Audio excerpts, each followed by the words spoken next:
Evangelho de João, capítulo 3, a partir do verso 22 até o verso 36. Acompanhe a leitura e mantenha sua Bíblia aberta, depois nós vamos fazer referência a este texto ao longo da nossa exposição. Diz assim: Depois disto, foi Jesus com seus discípulos para a terra da Judeia. Ali permaneceu com eles e batizava. Ora, João estava também batizando em Enom, perto de Salim, porque havia ali muitas águas, e para lá concorria o povo, e era batizado, pois João ainda não tinha sido encarcerado. Ora, entre os discípulos de João e um judeu, suscitou-se uma contenda, com respeito à purificação.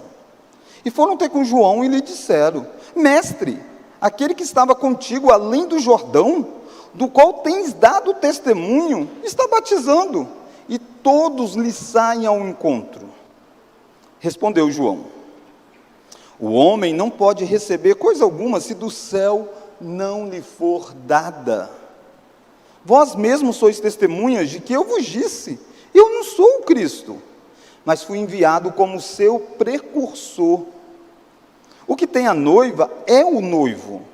O amigo do noivo que está presente e o ouve, muito se regozija por causa da voz do noivo, pois esta alegria já se cumpriu em mim. Convém que ele cresça e que eu diminua. Quem vem das alturas certamente está acima de todos. Quem vem da terra é terreno e fala da terra. Quem veio do céu está acima de todos e testifica o que tem visto e ouvido. Contudo, ninguém aceita o seu testemunho. Quem, todavia, lhe aceita o testemunho, por sua vez, certifica que Deus é verdadeiro. Pois o enviado de Deus fala as palavras dele, porque Deus não dá o Espírito por medida. O Pai ama o Filho, e todas as coisas tem confiado às suas mãos. Por isso, quem crê no Filho tem a vida eterna.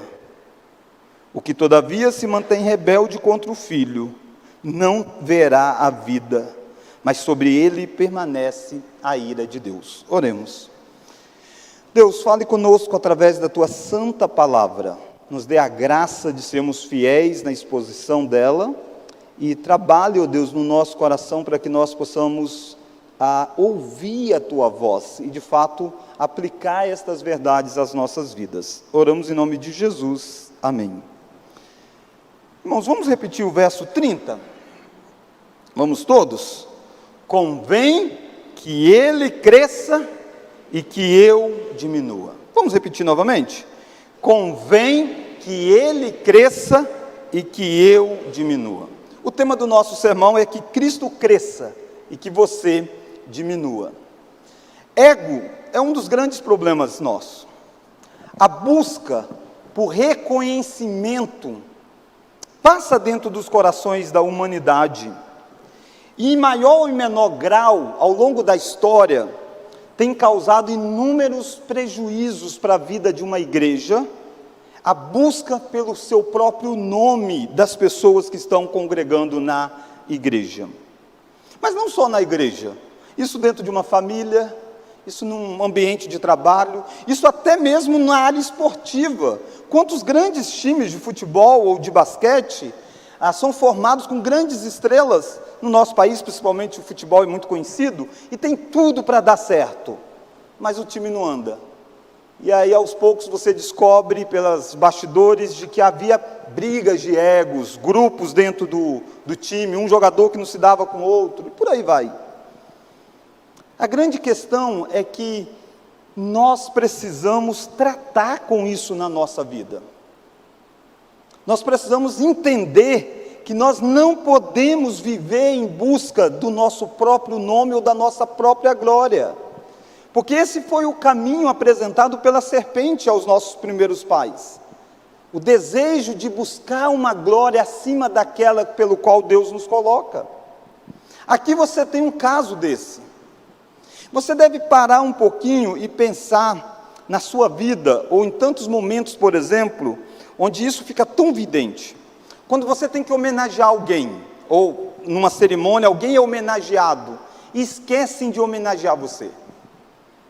E talvez você até trabalhou, você até fez alguma coisa, esquecem, falaram de outro e não falaram de você. Como é que você reage a isso, né? Eu não estou dizendo que aqueles que vão homenagear não devem tomar os devidos cuidados, mas isso revela um pecado nosso. Se nós não somos reconhecidos, então nós nos inflamos com o nosso ego. Nessa noite nós vamos ver isso acontecendo dentro de um grupo de pessoas muito bem instruídas até então, discípulos de João Batista. O texto traz para nós a informação de que Jesus com os seus discípulos foram para uma região, e João Batista estava numa outra região não tão distante, mas também não tão próximos, e de repente Jesus e os seus discípulos estão atraindo uma grande multidão, e você vê aqui na informação de que Jesus batizava, mas se você continuar lendo o texto, o próprio João vai explicar isso no capítulo 4, ele vai dizer, se bem, olha o verso 2 do capítulo 4, olha o verso 1, melhor dizendo, do capítulo 4, depois o verso 2. Quando, pois, o Senhor veio a saber que os fariseus tinham ouvido dizer que ele, Jesus, fazia e batizava mais discípulos que João, vamos ler agora? Se bem que Jesus mesmo não batizava, e sim os seus discípulos. Jesus mesmo não realizou o batismo. Quem estava realizando eram os seus discípulos. E aqui ainda não é o batismo em nome do Pai, do Filho e do Espírito Santo, que Jesus vai instituir pós-ressurreição. Ainda é o batismo nos moldes de João, o batismo sob purificação. Porque os judeus tinham vários rituais de purificação. E João Batista foi aquele que chega e uma multidão vai atrás. E João Batista batizava muita gente.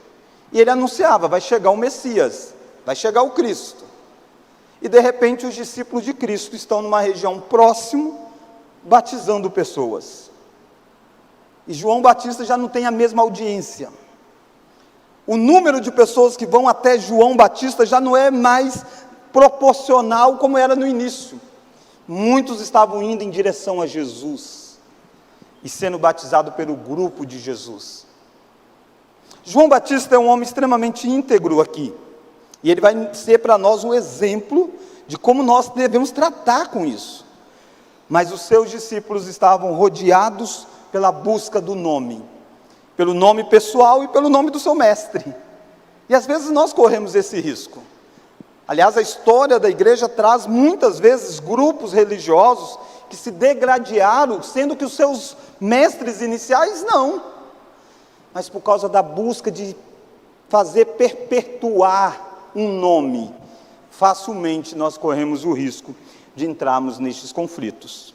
Os discípulos de João, então, eles tiveram um embate com um certo judeu, a Bíblia não diz qual judeu, sobre ritual de purificação. Afinal de contas, como é que é esse negócio desse batismo?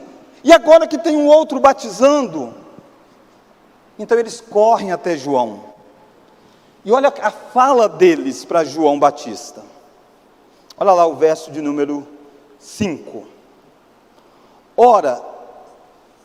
Verso 6, 26.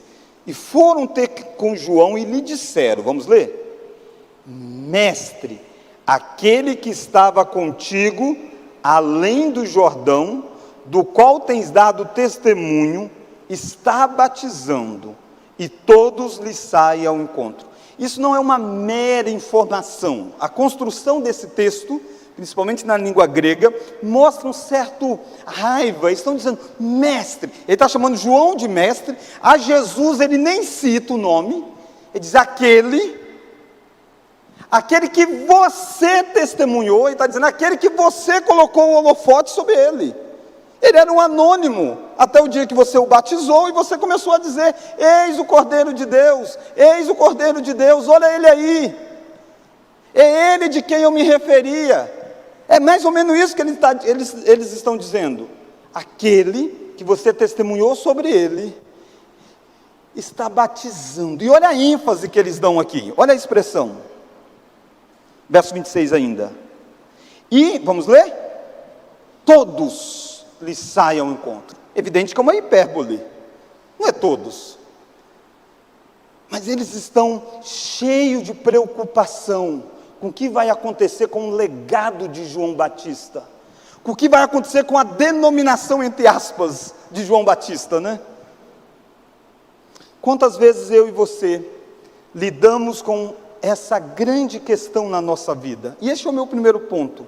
Cuidado com a busca pela glória.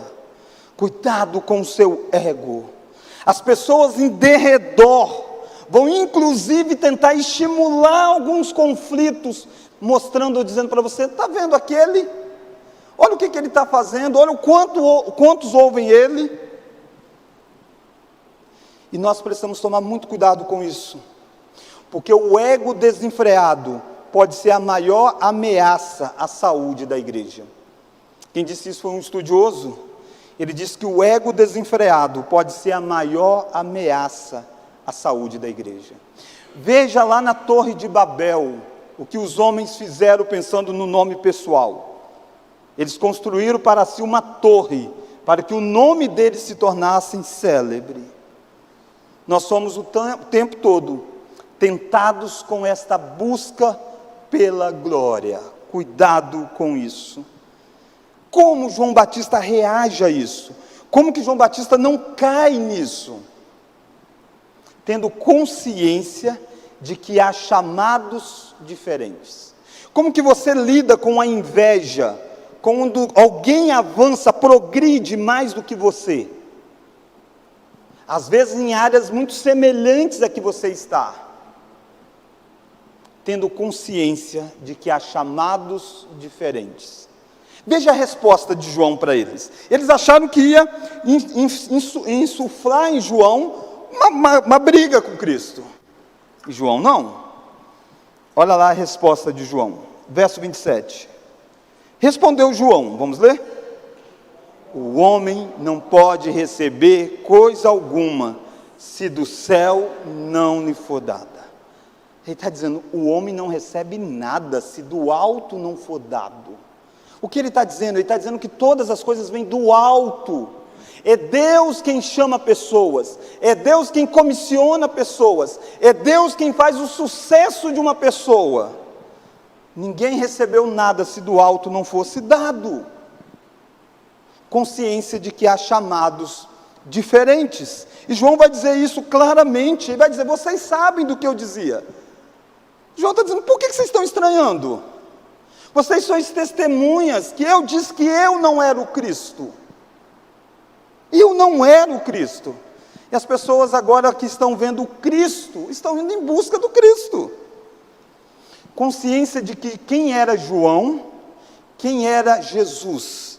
Qual era o ministério de João, qual é o ministério de Cristo. O chamado dos dois veio do alto. João é um grande profeta.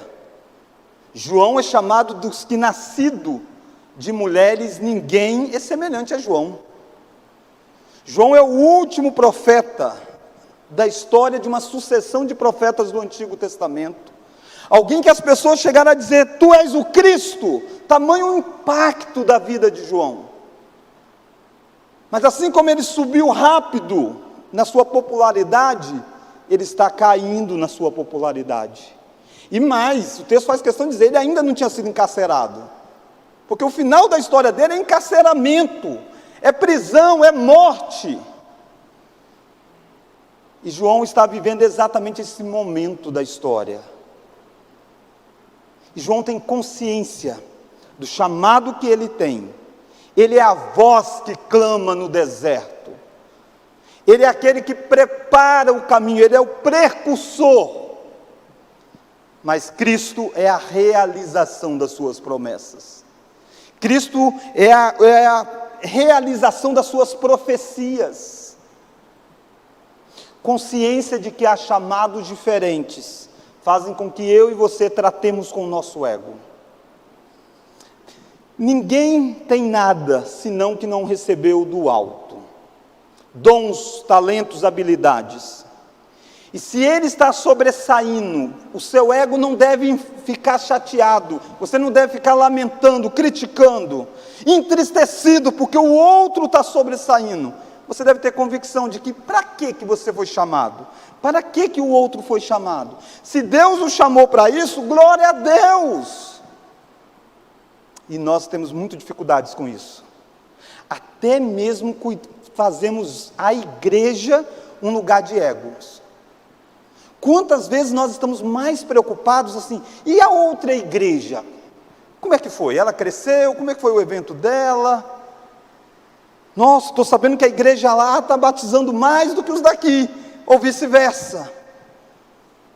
Eu estou sabendo que aqui tem alguém que é bom, lá tem alguém mais ou menos.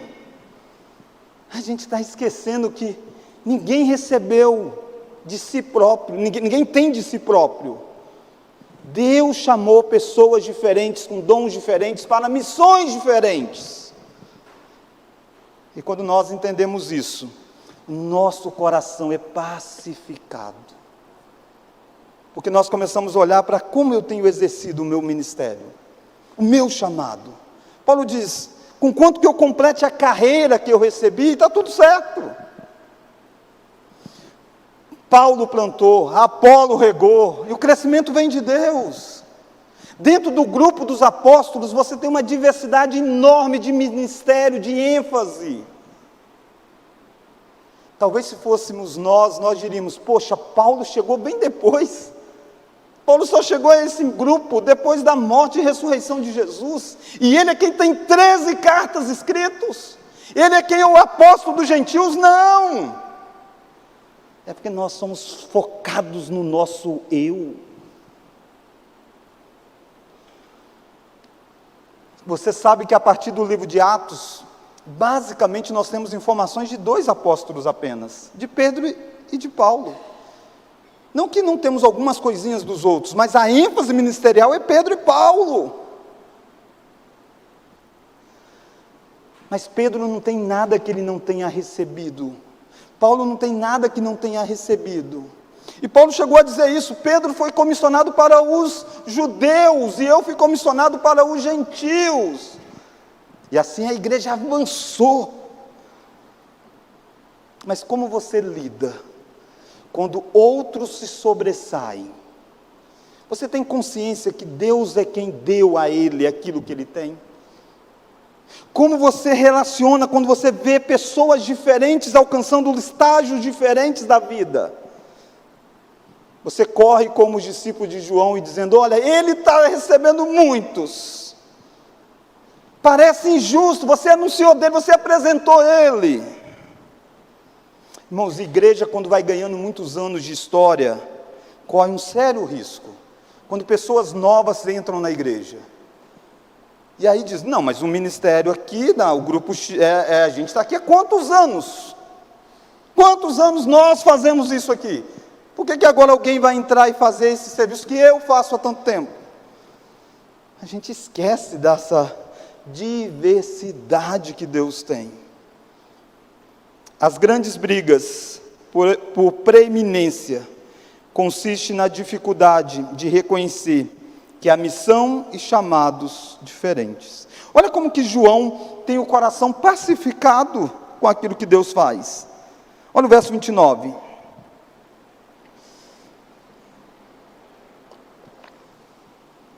Vamos ler?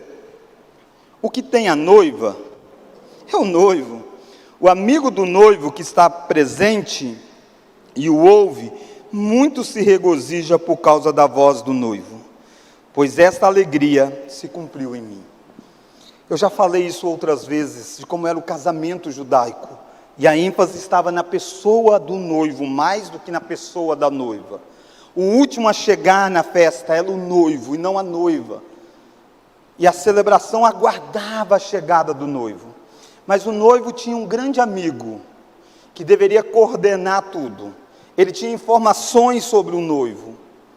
Ele falava as coisas, até o noivo chegar, ele determinava as coisas da festa. E quando o noivo chegava, então os olhos que eram todos voltados para o amigo do noivo, era colocado no noivo. E o casamento durava dias. E havia aquela, naturalmente, teria a parte da consumação do casamento, quando o noivo iria se deitar com a noiva. E o anúncio era dado, o casamento foi consumado, tudo ok. E o texto está muito claro dizendo, o amigo do noivo, ele não tem a noiva. Não é ele quem realiza a consumação do casamento. Não é ele que tem a última palavra da história, é o noivo.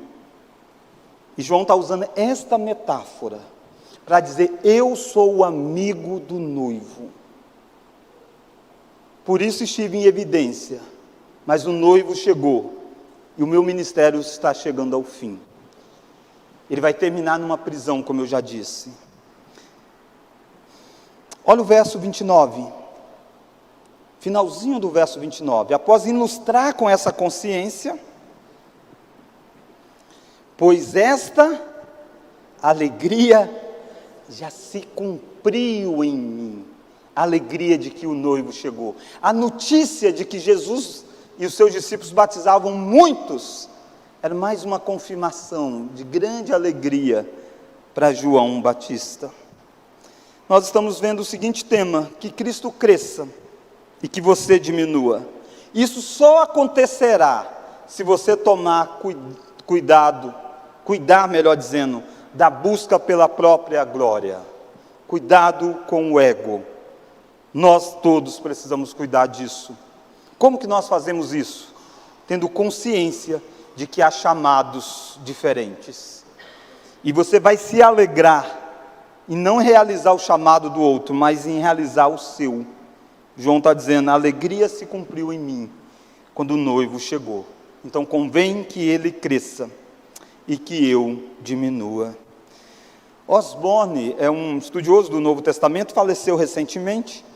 Ele tem uma frase, ao tratar desse texto, ele diz assim, todos nós devemos perceber que Deus nos ama o suficiente para nos dar exatamente a vida que é melhor para nós. Ele não está dizendo para nos dar a melhor vida, mas a vida que é melhor para nós. O que é melhor para cada um é diferente. E Deus nos ama o suficiente. Deus ama João Batista o suficiente para ele ser o amigo do noivo. João Calvino, um dos principais nomes da Reforma, ele lida com esse texto, e ao pesquisar o que ele diz sobre isso, me chamou muita atenção como ele aplica esse texto a nós, lideranças da igreja.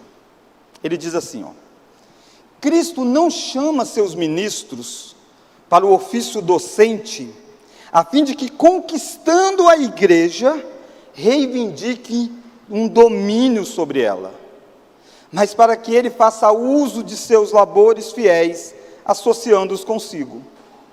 A designação, preste atenção, a designação de homens sobre a igreja, são os oficiais, é uma distinção grande e sublime, para que representem a pessoa do Filho de Deus. Portanto, assemelham-se aos amigos a quem o noivo conduz ao seu lado, para que acompanhem na celebração das bodas. Preste atenção, ele está dizendo, nós os oficiais, Deus nos coloca numa posição nobre. Nós somos liderança da igreja, e isso significa que nós representamos Cristo diante da igreja. Mas nós não somos o Cristo. Nós somos o amigo do noivo. Olha a continuidade que ele diz.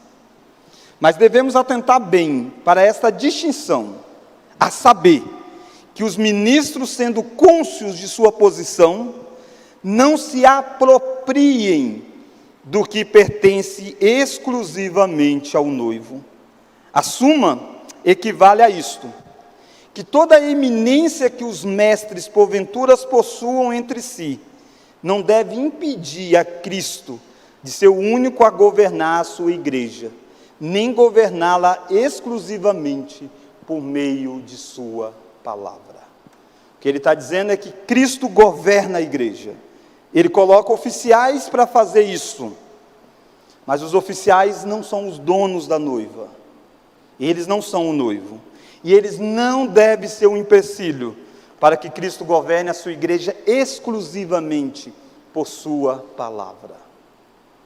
Todos nós que estamos investidos de autoridade, precisamos ter consciência que Cristo é o noivo. Nós somos o amigo do noivo.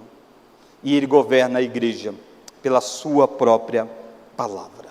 Então essa é a minha primeira lição: cuidado com a busca pela glória. Só daí que ele vai dizer: convém que ele cresça e que eu diminua. Segunda lição e última lição: quais são as razões pelas quais Cristo precisa crescer, ou porque Cristo deve crescer mais do que nós mesmos?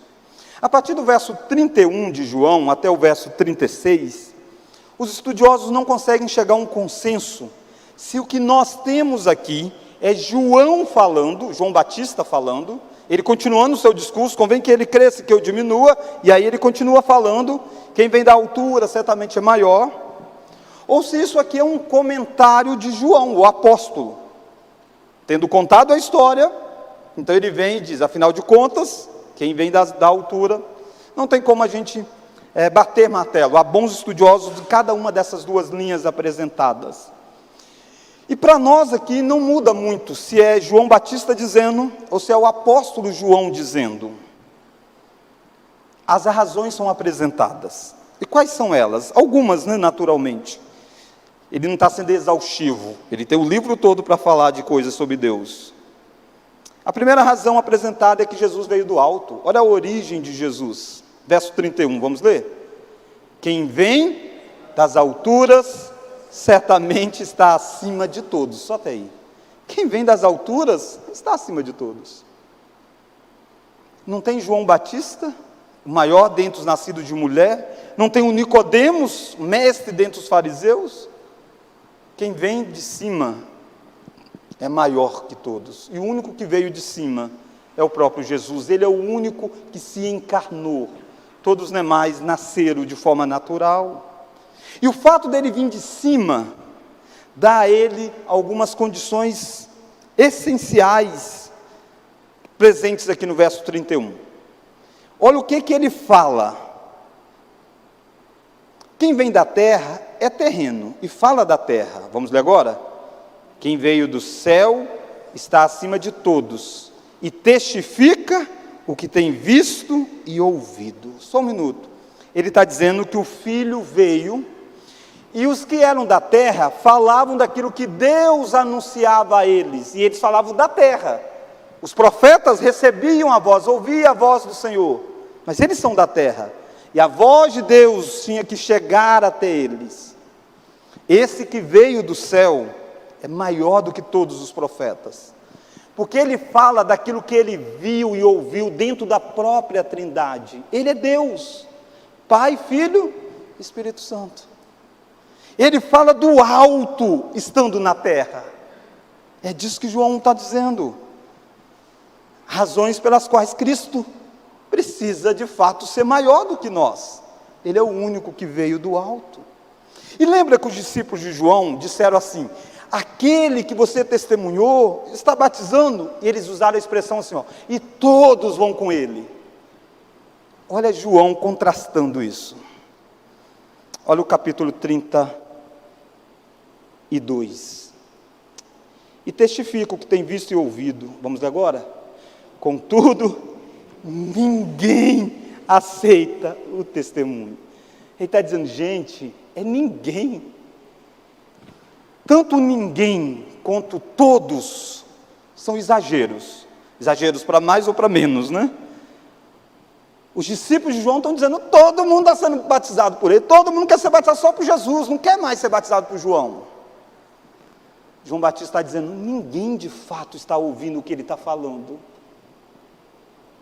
Perceba que, como eu disse, é um exagero, que o verso 33 ele vai dizer, quem todavia lhe aceita o testemunho, por sua vez, certifica que Deus é verdadeiro.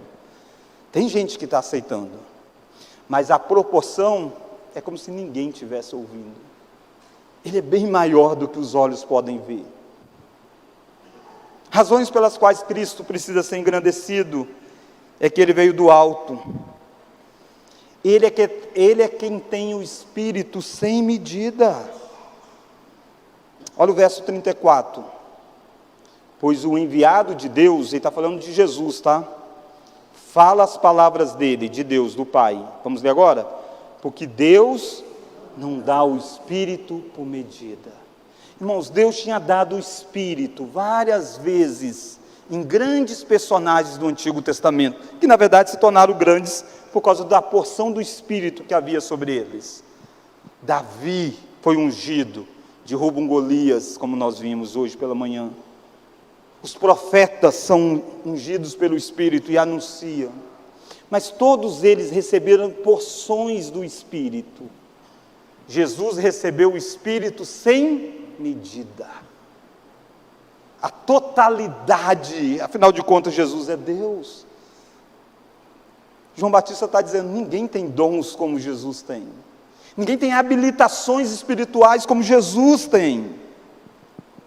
Eu e você continuamos nessa mesma questão. Nós temos o Espírito, mas a Bíblia diz para nós, enchei-vos do Espírito. Eu e você nem somos cheios dele a maioria do tempo.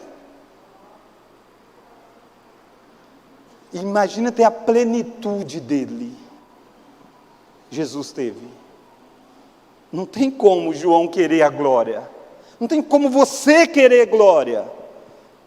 Por mais que Deus use você, por mais que Deus derrame o Espírito Santo sobre você, e assim capacitou você para inúmeros dons, você não tem todos os dons.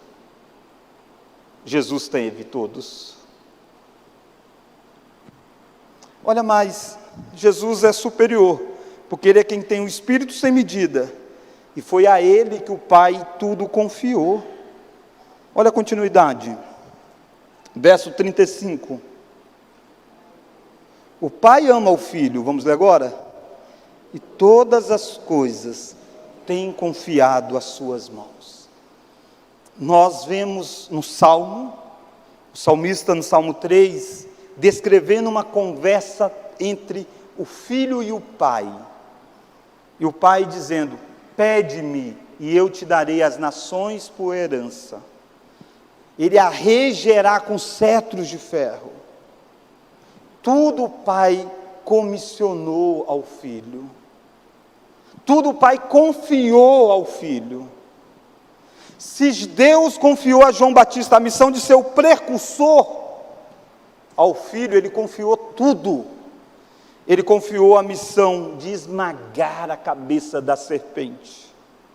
Se a Davi ele confiou a missão de ser rei, a Jesus ele confiou a missão de vencer todos os adversários do reino de Cristo, de Deus, sendo o último dele a morte.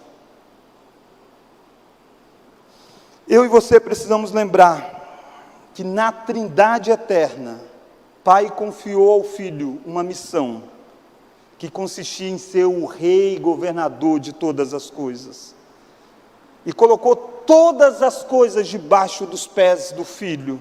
É isso que ele veio fazer, morrer na cruz do Calvário, para que no último dia, ele chegue para Deus Pai, e após ressuscitar aqueles que estiverem morrido, apresentar ao Deus Pai o mundo eleito redimido, o mundo refeito, e eis que eu faço nova todas as coisas. Ele diz, e aqui está, Pai, o reino que foi a mim designado. Irmãos, esses discípulos de João, coitados, eles estão muito fora, revoltados que Jesus está tendo um grupinho de gente que está sendo batizado, e João está diminuindo. João apresenta para nós que Jesus veio do alto, Ele é quem tem espírito sem medida, Ele é quem o Pai confiou todas as coisas. Olha o finalzinho, o verso 36, Ele é quem pode salvar da ira de Deus. Vamos ler? Por isso, quem crê no Filho tem a vida eterna. O que todavia se mantém rebelde contra o Filho, não verá a vida, mas sobre ele permanece a ira de Deus. O único nome dado entre os homens, pelo qual importa que sejamos salvos, é o nome de Cristo. Que eu e você possamos entender e dizer como João, convém que ele cresça e que eu diminua. Quando nós olhamos para esta frase, Eu quero terminar perguntando algumas coisas para você. Como você lida com os projetos que Deus deu a você para executar? Aquilo que Deus deu a você para executar, é você que deve. Muitas vezes Deus nos comissiona, Deus coloca coisas no nosso coração, Deus nos conduz a desafios, e a gente quer que os outros façam. Por que fulano não faz? Por que a igreja não faz? É você que foi chamado. Eu tenho os meus chamados, eu tenho os meus dons, você tem os seus. E às vezes a gente não quer cumprir aquilo que Deus nos chamou para fazer. João Batista cumpriu plenamente a missão dele. Tenha consciência que há projetos que Deus deu a você e não deu a outros. Ao mesmo tempo, tenha consciência que há projetos que Deus deu a outros e não a você. E você também não precisa viver sobrecarregado, não. Você não carrega o reino de Deus nas costas. Você não faz a igreja de Deus avançar sozinho. O único que fez isso é o Cristo. Todos nós somos pedras no edifício. Há tantas outras. Há pessoas que às vezes têm esse sentimento: se eu não fizer, a igreja acaba. Acaba não. Acaba não. Por isso, não pense que aquilo que você faz é mais importante do que o outro. Ou não pensa que aquilo que o outro faz é mais importante do que você. Não fique inflando egos. Ninguém recebeu nada se do alto não fosse dado. Convém que todos nós possamos diminuir e que Deus cresça. Mas deixa eu deixar uma frase bem prática para você também, um ponto bem prático. Quando é que nós realmente estamos pensando que Cristo cresça e que nós possamos diminuir? Quando nós precisamos obedecer a palavra de Deus. Não são poucas as vezes que nós sabemos o que precisamos fazer. A Bíblia diz o que precisamos fazer. Mas a gente não quer fazer. Porque a gente não quer negar a nós mesmos. Algumas coisas que você sabe, pedir perdão. A Bíblia ordena que se você cometer um erro, você peça perdão. A Bíblia ordena que se alguém errou contra você e pede perdão, você tem que perdoar. Mas a gente diz assim: não, mas machucou demais, dói demais. A gente está dizendo: convém que eu cresça e que aquilo que Cristo ordena diminua. Irmãos, Cristo é visto no mundo não por Ele mesmo, Ele é visto através de nós. Ele hoje está em espírito em todo lugar. Fisicamente Ele está no céu. E nós somos os seus discípulos, os seus representantes. Nós somos aqueles chamados para que as pessoas olhem em nós e vejam Cristo. Se João tinha o chamado de ser o noivo, o amigo do noivo, eu e você somos chamados para sermos os pequenos cristos. Daí veio a palavra cristão. Convém que aquilo que Cristo é, exposto na sua palavra, cresça e que nós possamos diminuir. Essa é uma das frases de santificação. Fazei morrer a vossa natureza terrena e revistais do novo homem. Todos os dias, Cristo tem que estar maior em você, você tem que estar mais parecido com Cristo, e o seu velho homem menor. Não é fácil dizer convém que ele cresça e que eu diminua, porque nós queremos os nossos direitos, nós queremos as nossas vontades, nós queremos saciar nós mesmos. Talvez quando eu falei de ministério, talvez você tenha dito: que bom, né? Por isso que eu não faço nada na igreja, estou de boa. Você precisa diminuir, Cristo crescer dentro da sua casa, no seu trabalho, nos seus relacionamentos, na sua vida de santidade.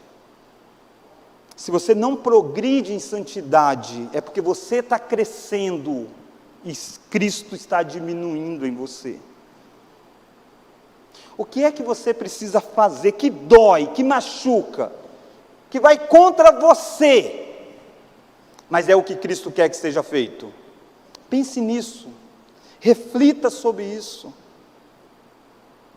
Convém que Ele cresça e que você diminua. Vamos orar? Ó Deus, todos nós somos impactados com a Tua glória. Nós fomos criados para ser a Tua imagem, refletir quem o Senhor é.